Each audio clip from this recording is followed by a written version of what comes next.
And here we go. Right, just enjoy. I'm going to enjoy it.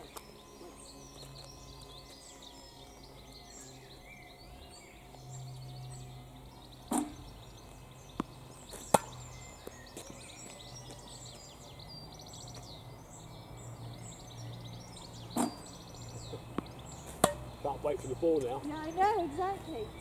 I'm going to try and make it faster if I can. This is lovely. This is also good.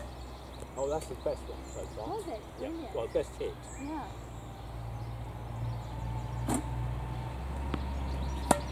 That's all right, no, it's fine. I love the fingers, they were great. Right.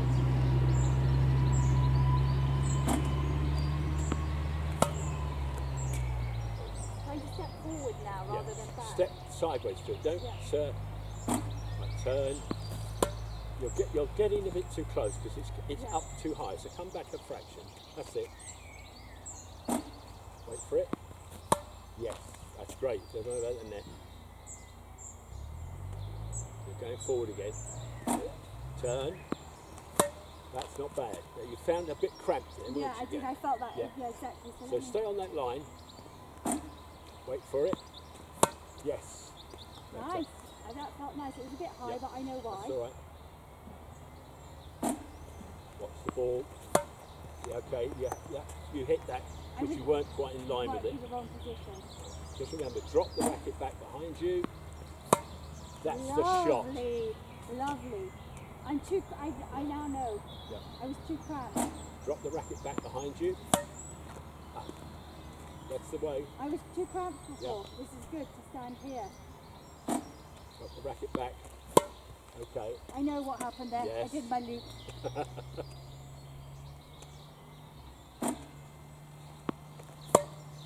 Better. Just let the racket move away. Don't Yeah. lift it up or anything. Yeah. Move it away and turn. Drop it back. Yes. Lovely. Felt good. Felt light. Right. Watch the ball. Look at that. And I'm relaxed, you know. I'm Absolutely. I'm not And worrying effortless, about isn't it. Yeah. Just let you next shot come down the grip a fraction. Okay. You're rolling up the grip. Yeah, That's better. yeah. Now, just let it all flop. Move your Flop, flop, bracket flop. round. Okay. I'm moving too close. Yeah, and you didn't finish. Yeah. You didn't finish up. Again, that was a swoop round the side. Yeah. Too much information. Just think about this one relax. being a nice hit. Yes. Better. Try to finish. Try to finish. Yeah. Okay. Drop the racket back. Yes. Lovely. Much better. And that was because I was thinking about finishing. Same thing. I'm not thinking too much about this. Two things. Drop it back. Finish. There you go. Lovely.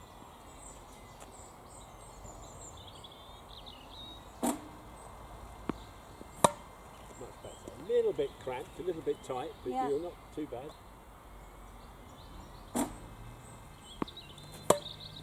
Okay, you're on top of that a bit. Yeah. Yeah.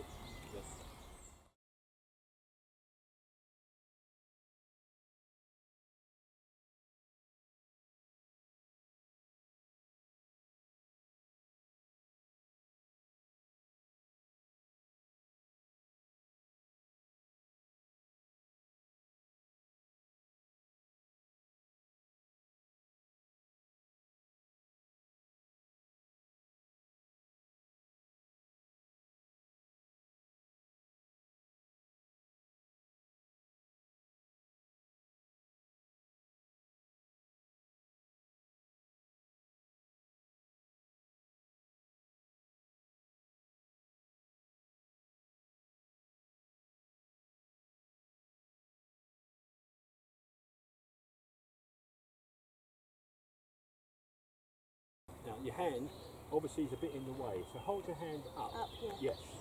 So you actually want to finish wide. You want to pull that back, so you're kind of going. Whoa. That's it. Right. Not bad. Oh, that felt quite nice actually. Okay. Right. Just remember what we're doing. Yes. That opening up really helps. Really? Get the hand a bit higher. Yes.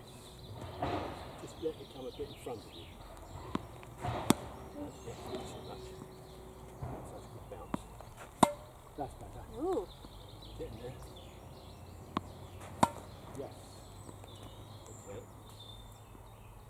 racket down behind you. Yes. Keep that emphasis, that feeling of Yeah, yes. yeah. And your whole torso wants to Opens feel up. it's actually doing something. It's Yeah. not just your arm. Yeah. Yeah? Yeah. Give it everything. Yes. Okay. It's a perfect film when it's worked out right. Yeah. Not bad. Let me show you one of these backhands. I'm gonna have the tip of the racket come around the body and then point towards the back fence. So let's see what happens. You can see there's a lot more spin. You can see that the ball is bouncing higher in the opposing fence, and I can hit the ball a lot harder therefore. I don't have to be careful. Let me try one more. Allow the tip of the racket to come through. You can see there, the pace of the ball is actually decreased a little bit. This is the truth about topspin for any shot, whether it be the forehand or the serve. When we put more topspin on the ball, we reduce the speed. But what that means in turn is that we can swing a lot faster without sacrificing control. Let me try one more. I'm going to try to take a big cut at this one, and let's see what happens.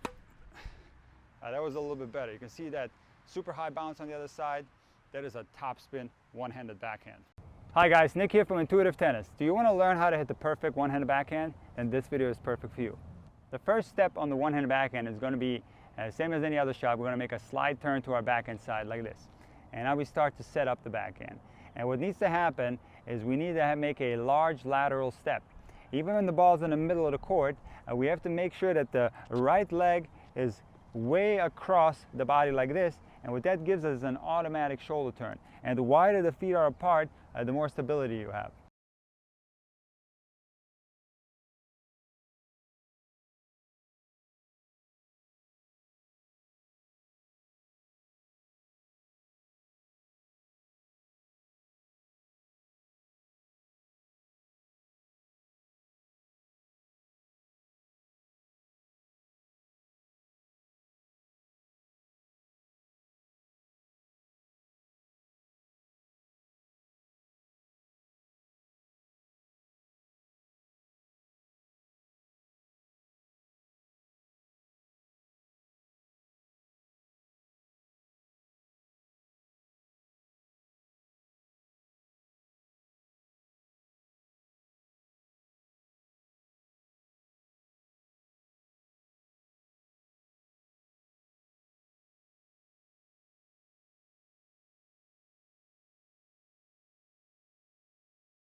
Hey guys, everybody wants to hit this shot. It's a huge backhand, the one-hand modern backhand in tennis. We watched Stan Wawrinka just absolutely crush some backhands. I'm going to show you the same technique that we're using, or all pro players are using, to hit those really hard hit one-hand modern backhands.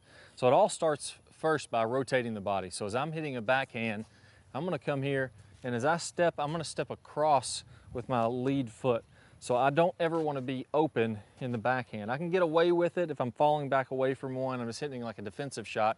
But if I really want to hit with some power, I'm going to be getting this front foot across. Now the second thing I'm going to do is make sure this is going to allow me to rotate my shoulders. So as I'm coming here, that's going to force my hips to rotate and turn.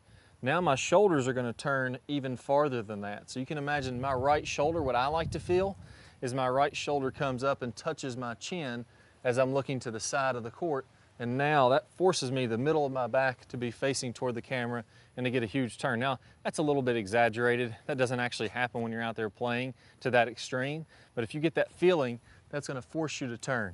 Now the second thing, once we get our turn, we have to use that front shoulder to turn up and out. So we've loaded this shoulder up. We're trying to get it as far back as we can. And as it turns up and out, that's creating huge amounts of speed. It's kind of like throwing a baseball. If I want to throw a ball hard, I got to turn my body away from you and then throw towards you. If I just face you like this and try to throw the ball, I'm not going to have very much power. Same thing's happening with the backhand here. I got to get this shoulder to turn away from my opponent as much as I can, and then as it opens up, now it's turning through. I'm getting tons and tons of power. So I'm turning my feet, getting my hips loaded, shoulders loaded, and then coming all the way on through. So my shoulder turns this way as far as I can. As I come through, my shoulder turns all the way back that way as far as I can. And depending on your flexibility, just go to your full range and that's completely fine. Also, as you're doing this, as I get on my front foot, as I come on through, I can let this front foot pivot around so that I can come all the way on through the shot. And now I'm into the court. I don't want to keep this foot sideways and kind of do that. A lot of people will tell you to cut off the backhand, just kind of to go like this, you know, and stay facing sideways. That's okay, but the pro players aren't doing that when they're hitting hard. Coming through here, and I'm coming all the way through the shot if I'm really going to rip one with the maximum speed. So the shoulder, the hips, turn back as far as we can, come through as far as we can to get a lot of speed. Now, next thing here that's going to get a lot of power is my lower body, my legs. This isn't mandatory. I'm going to give this as a more advanced drill. If you're a little bit up older in age, if you have bad knees, I'll show you a variation of this. But as I come across, if I really want to hit the ball hard, I'm going to go ahead and let this leg bend a lot. So from there, as I'm coming through, that leg drives up, and that's going to allow me to hit up on the ball more, to get my racket to really whip on through there with some more vertical force as I'm driving up. If my leg is straighter, then I'm not going to have as much of that vertical force. I'm going to have to hit through the ball a little bit more, or more toward the camera. So the more my leg bends and the more I explode off of that, more topspin I can get on there. If you're a little bit older, you have bad knees, what I recommend you do is go ahead, get onto that front foot. It's got a little bit of bend on there, but as you come through, come more into the court, you're not going to have quite as much topspin. But if you hit it clean and you do the next thing I show you, you're still going to have tons of power and tons of speed, so it's not going to be a big issue. So those are the two variations. If you're an advanced player, get a lot of leg bend, really drive up. If you're an older player, bad knees, something like that, you're just going to be a little bit more level and you're going to be going more into the court. This is the big one, the snap, the lag and snap in the backhand. As I take my grip, if I take my backhand grip like I would, say, a forehand, I'm gonna really struggle getting any kind of lag. I want to go ahead, so let's take my forehand grip. Imagine I'm gonna do a serve grip even, turn it more that way, where my hand is going more down the racket this way. As I try to get some lag, my wrist just doesn't want to bend a lot. I can't get a really sharp angle between my wrist and my forearm. What I want you to do is go ahead and hold your racket out in front of you, and if you can imagine it, the racket sitting at a 90-degree angle, put your hand on top of this to where your wrist is flat and your index finger knuckle is on the corner of the right bevel. So bevel 1 and bevel 2 right there on the corner of that. And now my racket's kind of sitting like this. It's a little bit forward. It's not a perfect 90, slightly forward like that. But now I've got a pretty sharp angle. So this would be incorrect. Even though my knuckle would still be on the corner of bevel 1 and bevel 2, I can't create any speed doing this. This is the correct way. So if I look at my pinky knuckle, instead of it being way over here toward bevel number 3 on the side, it's going to be on top also. So both of those knuckles are on top. My pinky knuckle is kind of on bevel number 2. So once I get this really good grip, what I'm doing is I'm creating a lever, an angle there. So as I come into my backhand, I'm going to go ahead and make sure my hands turn back nice and high. That's going to force me to rotate my chest and my shoulders. Now my chin is on my shoulder. And as I come through, now look at all that angle I can get. So if I'm going this direction, let's go toward this way. As I come through, look at all that angle I can get in my wrist now because I have that good grip. And then as I come on around, and now I can really crush it. So the final piece here, as I start to rotate through the shot, I want to make sure that those strings are facing slightly down, and I go ahead and let that racket turn on over. You'll hear some people say, I got to do this with the backhand, hold it off like that. There's not a single good player, or not a single pro player out there that does that. They may do this, turn it on over, and then finish over here. That's fine if you want to do that. But everybody lets that racket tip, turn on over to create the top spin as they're coming through. It has to do this motion. Nobody does this that hits it hard at all. And if you find somebody that does it in slow motion, I'd like to see it because I haven't seen it yet. So to put all that together, I'm gonna turn my feet to the side, bending my legs, my shoulder and hips are turning. As I'm coming through here, I'm driving off this lead leg. I'm letting that racket tip turn all the way around, and then I'm making the full finish as I come on around. So go back, watch this video several times, follow these key checkpoints, and I guarantee you'll hit the hardest hit backhands you've hit in your life. Good luck, I'll see you soon.